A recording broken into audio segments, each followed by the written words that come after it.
start with the opening statement from Coach and then open up for questions. Yeah, well, ended up being a solid win. Took us a while, a little bit, to get going, but TCU's been doing that to teams. I don't know what, I think it's just they keep you off balance. Going to play some man, going to play zone.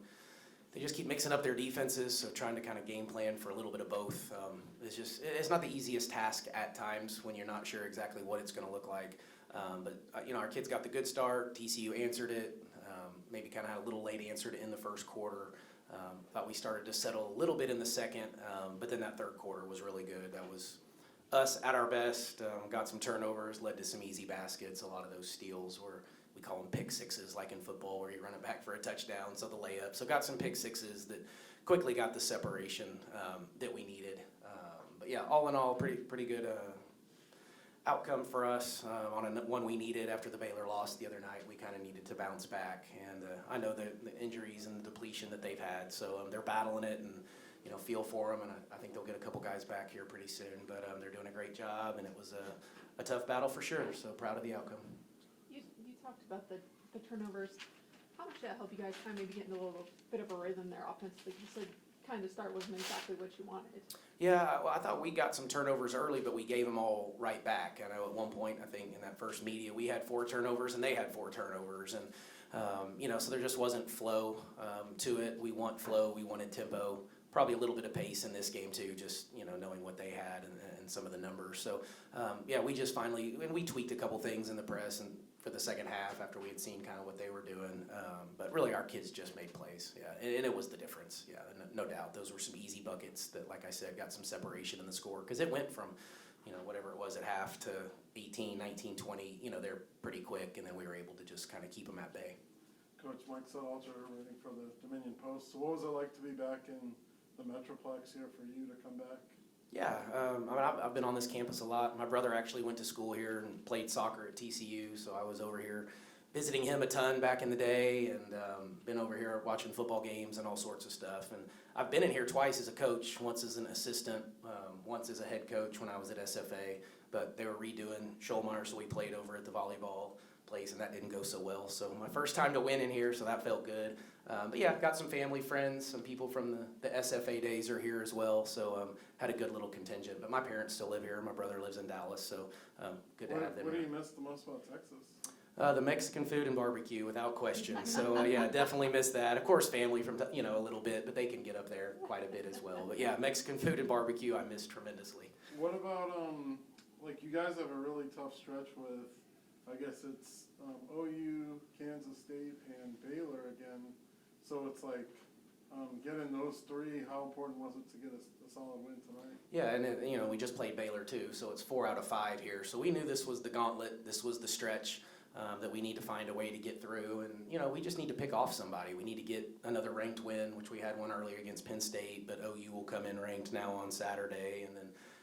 I hadn't thought too much past that one, but I know what's coming for sure. But we'll have to put our full attention to Oklahoma, who's leading the Big 12 at the moment. So we'll get prepared, and they'll have our full attention. And I know that you guys are having pink out in Morgantown. They had it here tonight. How important, special is that for you? Yeah, no, it's always special, and women's basketball in particular, and the KYAL Fund, and man, I don't know how much money they're raising now, but it's a tremendous amount, and we'll honor our survivors, on Saturday as well. I wasn't sure. I think they maybe did something. I heard them clapping for some people over there, maybe one of the timeouts. So, yeah, special opportunity for us. And I always say real men wear pink, so I got no problem wearing the pink shoes today, and we'll put on the pink at our place on Saturday. But, yeah, very special. And then you left your starters in there for a long time. How come you did that? No, I don't know about that. We had JJ in there, took Jordan out with 8.5 minutes to go in the game. So, no, that last group played probably the last 7 minutes. Okay. So no, it wasn't. I didn't think we did it all, to be honest. Okay. You had 4 girls reach double-digit scoring, and almost everyone scored. Just talk about kind of the ball movement, just the way things kind of got going for you guys. Yeah, there were 2 goals we had. One of which was I wanted 17 or more assists tonight, because I didn't think we moved it very well at Baylor, and I think we had 13 or 14 assists. And then I wanted 4 in double figures. And we can get a little ball dominant, dribble it a little bit too much. That's not the way I would like to play. I would like to share it, everybody touch it, kick it ahead in transition, and I thought we didn't do that very well at Baylor, and again, we got a little dribble happy. So yeah, we moved it, shared it, everybody touched it. Typically, I think when you get an open shot and you've touched the ball, it's more likely to go in. If you hadn't touched it in 3 minutes or 4 minutes, then all of a sudden you get an open shot, you're probably not going to make it. So yeah, we want touches by everybody, and that starts with Jordan Harrison. She's kind of the one that starts that for us. But that was a goal coming in, was to get some ball movement and then to get 4 in double figures. That was even written up on the board before the game. So yeah, we checked both of those. Well, you had 50 points in the team. I mean, that's well over half your points.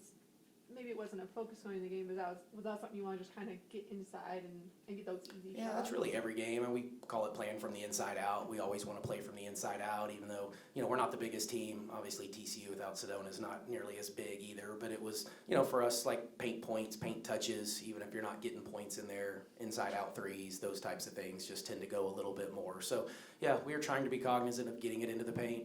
Again, at Baylor, we settled for way too many, shots outside of the paint that weren't threes. And so analytically, those people don't like that. They want layups and threes. So, just trying to be cognizant of getting the ball to the rim, and typically good things happen.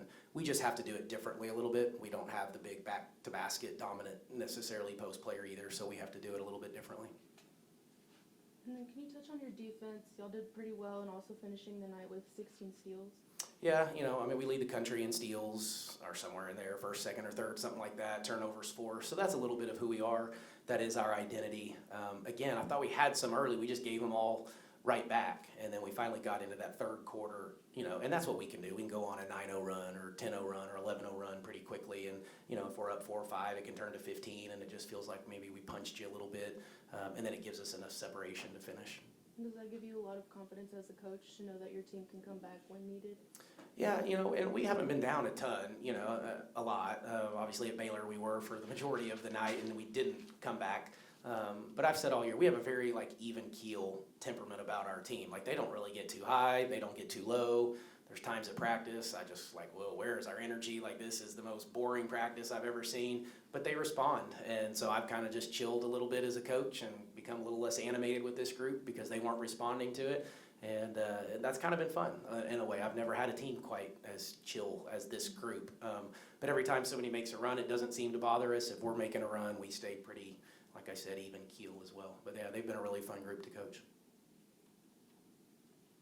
Thanks, everyone. Okay, thank you all. Appreciate it.